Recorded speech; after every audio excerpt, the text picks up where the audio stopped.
샬롬, 새로운 한 주가 시작되었습니다. 이번 한 주도 우리 하나님의 풍성하신 은혜를 따라서 충만한 그러한 성령 충만한 삶 되어지시기를 바라겠습니다.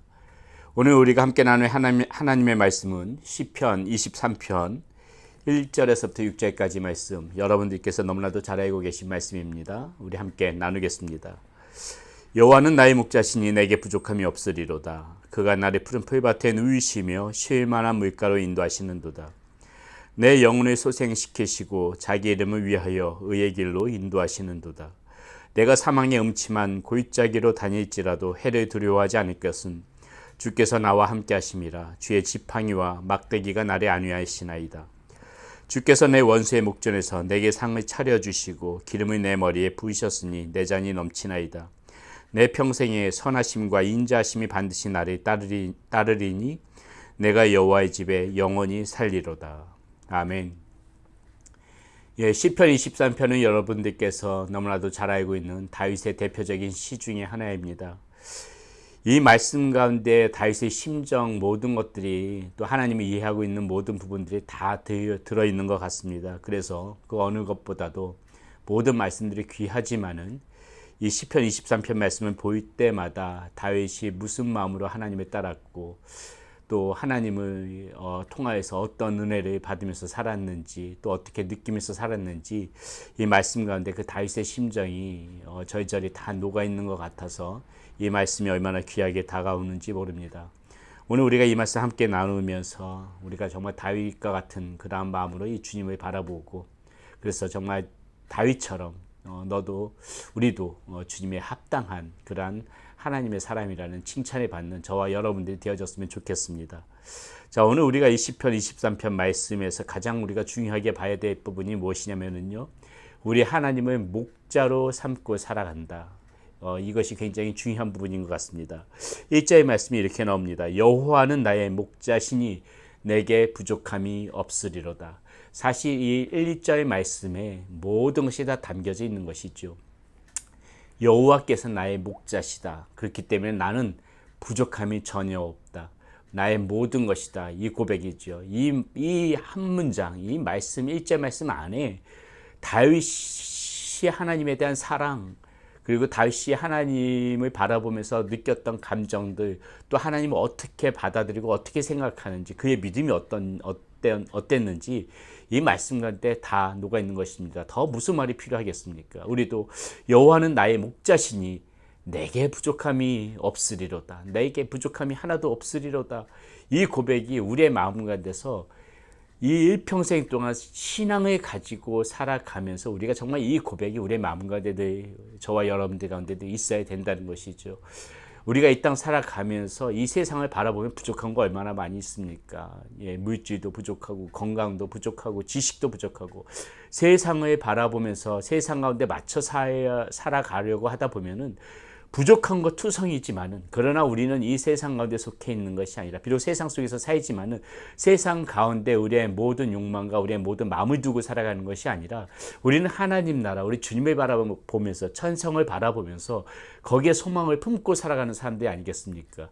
우리가 이 주님 앞에 소망을 두고 살아간다면은 바로 그것이지요. 바로 하나님 나라를 바라보면서 살아갈 때 여호와 한 분이 나의 목자시기 때문에 이 세상 거 아무것도 아닙니다. 나에게는 이 영원한 소망이 있기 때문에 내게 부족한 것 아무것도 없는 것입니다. 이 고백이 정말 우리가 입술로 뿐만이 아니라 저와 여러분들의 마음 깊은 곳에서부터 흘러나오는 그러한 고백이 되어질 수 있기를 소원합니다. 그러면 우리가 오늘 이 말씀 속에서 여호와가 이렇게 다윗이 이렇게 고백했을 적에 또 다윗이 이것을 구체적으로 왜 여호와 하나님께서 나의 목자시고 내게 부족함이 없는지 그것을 또 구체적으로 2절부터 6절까지 통하여서 좀 더 다윗이 설명해 주고 있는 부분을 볼 수가 있습니다. 우리가 그런 점을 좀 하나하나씩 이 시간에 나눠보려고 합니다. 여호와를 나의 목자 삼았을 적에 왜 내게 부족함이 없을까? 왜 나는 평안할까? 자, 첫 번째가요. 자, 2절에 이렇게 나옵니다. 그가 나를 풀밭에 누이시며 쉴 만한 물가로 인도하시는도다. 풀밭에 누이시고 쉴 만한 물가로 인도하시는 분이 바로 우리 하나님이시라는 것이죠. 여러분, 이 쉴 만한 물가다. 모든 짐들을 내놓고 우리가 편히 쉴 수 있는 것이다. 우리 예수님께서도 그런 말씀 하시지요. 수고하고 무거운 짐진 자들아 다 내게로 오라. 내가 너희를 쉬게 하리라. 자, 여러분, 하나님 앞에서 이 쉰다는 이 말씀이 얼마나 여러분 큰 의미가 있겠습니까? 우리가 세상 살아가다 보게 되면은 우리의 삶은 필연코 공고해 질 수밖에 없는 것입니다. 모든 짐들이 쌓여지죠. 주님을 믿고 이렇게 살아가면서도 세상이 우리에게 부여하는 짐, 여전히 우리의 마음 가운데 육신 가운데 힘이 들고 공고한 가운데 살아갈 때가 많이 있습니다. 그런데 어떻습니까? 우리가 이런 세상 무거운 짐들, 세상의 공고한 짐을 지고 살아가면서도 주님의 나의 목자로 삼고 주님을 바라보면서 살아갔을 적에 우리의 영혼은 이렇게 평안하게 안식을 누릴 수 있는, 세상은 알 수 없지만 우리 마음 깊은 곳에서부터 흘러나오는 기쁨이 우리에게는 있다는 것이죠. 그 기쁨이, 이 평안이 우리들을 쉬게 해주는데, 이 안식은 세상이 줄 수 없는 안식이라는 것입니다. 세상 사람들이야 평안함을 위하여, 안식을 위하여 어떤 화려한 리조트 같은 데서 그렇게 휴가를 보내고, 물론 그런 것도 쉼이 되어질 수 있지만 일시적이죠. 그것이 영원한 쉼이 되어질 수는 없는 거 아니겠습니까? 그러나 우리에게는 주님의 목자로 삼고 살아갈 때 우리 주님께서 흘려 보내주시는 그 은혜가 있고, 그 은혜를 누림으로 인해서 우리의 마음 가운데서는 세상 알 수 없는 이런 평안한 심, 이 쉴만한 물가, 우리 주님께서 지속적으로 저와 여러분들 믿는 자들에게, 이 하나님의 자녀들에게 부어주시는 그 은혜가 있다는 것이죠. 쉴만한 안식, 쉴만한 그런 물가, 평안함, 이것이 주님의 목자로 삼고 살아가는 사람들에게 반드시 찾아온다는 것입니다. 자, 두 번째는요, 자기 이름을 위하여 의의 길로 인도하시는도다. 이렇게 지금 다윗은 고백합니다. 자기 이름을 위하여 의의 길로 인도하시는도다. 자, 자기 이름, 예수 그리스도의 그 하나님 이름을 위하여 우리들을 의의 길로 지금 이렇게 인도하신다는 것입니다. 하나님의 길로 우리들이 인도하신다는 것이죠. 무엇입니까? 하나님의 의의 길로, 하나님의 원하시는 길로 우리의 삶을 이끌어 가시고 인도해 가신다는 것이죠. 그러니까 어때요? 또 내 영혼이 소생되어진다. 여러분, 하나님께서 우리를 붙잡으시고 하나님의 길로 인도하실 때요, 우리 이것을 생각해야 됩니다. 때로는 내 뜻과 상충되실 때가 있어요. 그렇기 때문에 하나님께서 우리의 삶을 이끌고 인도해 가시는데, 내가 내 뜻대로 살아가겠다고 버티면은, 생각해 보세요. 하나님은 이렇게 이끄시는데 나는 안 끌려가겠다고 버티면은 얼마나 힘이 듭니까? 그러나 여러분, 하나님께서 이끌어 가실 때 우리가 순순히 그냥 그렇게 쫓아가게 되면 힘이 안 드는 것이에요. 그리고 그렇게 하나님 앞에 이끌려 갈 때 지금 뭐라고 고백합니까? 내 영혼이 소생되어진다고 하지 않습니까? 여러분, 이것이죠. 우리가 종종 이 사실을 잊어버리고 하나님이 이끄시려고 할 때 우리는 자꾸 버팅기니까, 그러니까 힘이 들고 넘어지고 아픈 거라는 것이죠. 여러분, 우리가 비록 내 뜻과 상충된다 할지라도 하나님의 길은 정확하시거든요. 하나님께서 이끄실 때 우리의 영혼은 소생되어지거든요. 그렇기 때문에 여러분, 하나님께서 이끄실 때는 나를 의의 길로 인도해 가시는구나 하고 순종하는 것이 최고인 것입니다. 하나님께서 주시는 마음 붙잡고 나가는 것이 최고지, 그것에 안 하겠다고, 못 가겠다고 이렇게 버티면 버틸수록 우리만 힘들어지는 것이에요. 그렇기 때문에 저와 여러분들은 우리 하나님께서 이끌으실 때 이 길이 나를 의의 길로 인도하고 내 영혼을 소생시키는 길이구나, 그렇게 순종하고 생각하면서 그렇게 가는 것이 여호와의 목자 삼고 살아가는 그러한 하나님의 자녀의 모습입니다. 자, 세 번째 보니까 또 이런 말이 나옵니다. 내가 사망의 음침한 골짜기로 다닐지라도 해를 두려워하지 않을 것은 주께서 나와 함께 하심이라. 주의 지팡이와 막대기가 나를 안위하시나이다. 여기서 우리가 봐야 될 점이요, 분명히 주님의 목자로 삼고 살아가도요, 저와 여러분들이 여호와의 목자로 삼고 살아가도 이렇게 때로는 어느 순간에 사망의 음침한 골짜기를 지날 때도 있다는 것이에요. 우리의 삶이 여호와의 목자 삼고 살아간다고 해서 날마다 지름길, 날마다 평안한 게, 날마다 곧게 잘 다져진 게 우리 인생길이 이런 길만 있다는 것이 아니에요. 분명히 지금 다윗도 얼마나, 우리 다윗의 인생 보세요.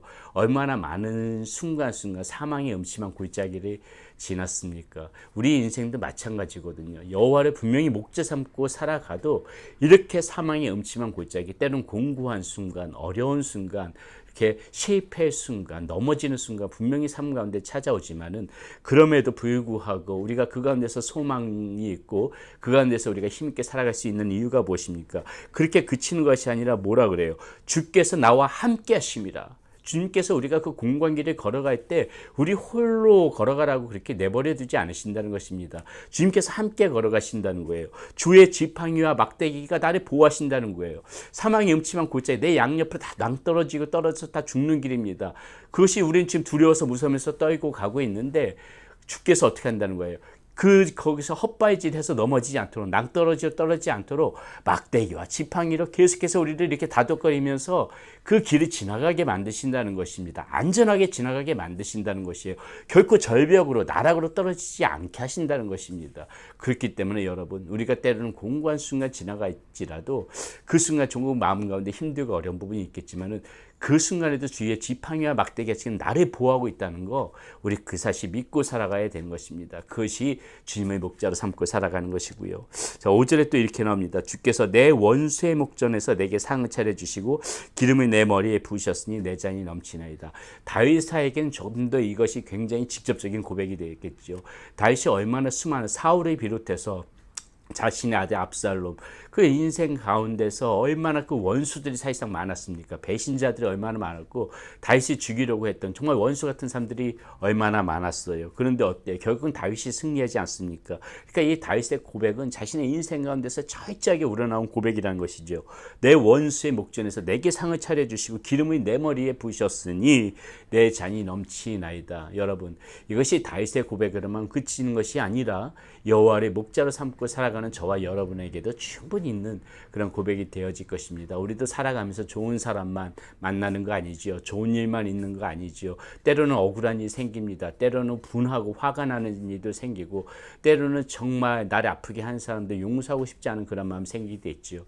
그런데 여러분 다윗의 인생에 있어서 다윗은 자신에게 힘들게 했던 사람들 결코 자신의 손에서 그렇게 피를 묻히면서 자신의 손으로 해하려고 하지 않았습니다. 힘들고 어려울 때일수록 자기가 직접 원수 갚으려고 하지 않고요. 하나님 앞에 엎드렸거든요. 그러니까 하나님께서 다윗을 귀하게 보신 겁니다. 다윗이 충분히 억울한 사정을 하나님께서 보시고 아시는데 다윗은 그것에 하나님 앞에 하소연할 망정 자신의 힘이 있음에도 불구하고 자신의 힘으로 원수를 갚겠다고 나서지 않았어요. 여러분 이것이 바로 저와 여러분들이 살아가야 되는 그런 모습이라는 것이지요. 여러분의 마음 가운데에 미워하는 사람이 있습니까? 정말 억울한 사람이 있어요. 억울한 일 당해가지고 화가 나는 일 있습니까? 여러분 그럴 때일수록 우리가 그 사람에게 직접적으로 우리의 힘으로 해코지를 하려고 그 원수를 갚으려고 하는 것이 아니라 그럴 때일수록 하나님 앞에 엎드리세요. 그럴 때일수록 더욱더 하나님 앞에 간절히 여러분들의 마음을 토로하세요. 그러면은 정말 이 다윗에게 내려주셨던 이 하나님의 은혜 축복 분명히 여러분의 인생을 우리 하나님께서 더욱더 귀하게 보시고 여러분들의 하나님께서 더욱더 사랑으로 품어주시면서 여러분들 삶 가운데 더 아름다운 일로 그렇게 그 인생의 귀결이 이루어질 것이라고 믿습니다. 마지막으로 한 가지만 더 봅니다. 자, 여호와의 목자 삼을 때 우리에게 있어야 되는 정말 너무나도 귀한 결말이죠. 6절에 이렇게 나옵니다. 내 평생의 선하심과 인자하심이 반드시 나를 따르리니 내가 여호와의 집에 영원히 살리로다. 내가 여호와의 집에 영원히 살리로다. 주님의 목자로 삼고 살아갈 때 선하심과 인자하심이 나를 떠나지 않으시고 결국 우리의 이 인생은 어떻게 됩니까? 우리 하나님의 집에서 영원히 살게 해주겠다. 여호와의 목자로 삼고 살아가는 사람은 하나님께서 붙잡아 주시고 임마누엘 되신 하나님께서 함께 하신다고 하지 않습니까? 선하심과 인자하심이 나를 반드시 따를 것이고 이 땅에 살아가면서도 분명하게 그렇게 그 선하심과 인자하심이 나에게도 나타나겠지만은 우리의 인생 마지막 그 순간에 코끝에서 호흡이 사라지는 그 순간에 우리의 영혼은 우리 하나님의 집에서 영원히 살 수 있는 그러한 은혜를 베풀어 주실 것이다. 이렇게 지금 다윗은 자신의 고백을 함으로써 마무리를 짓죠. 여러분 이것이 저와 여러분들의 인생이 되어질 것입니다. 여호와의 목자로 삼고 살아갈 때 이 다윗이 고백했던 그 은혜가 저와 여러분의 삶에도 그대로 이루어질 것입니다. 오늘 하루 힘들더라도 오늘 하루 속상하고 아픈 일이 있더라도 여러분 실망하지 마시고 주님을 바라보시면서 소망 가운데 힘있게 살아가는 여러분들이 되시기를 바라겠습니다. 기도하겠습니다. 고맙고 감사하신 아버지 하나님, 오늘 다윗의 이 귀한 고백을 보면서 이 고백이 곧 우리의 고백임을 하나님 앞에 기도합니다.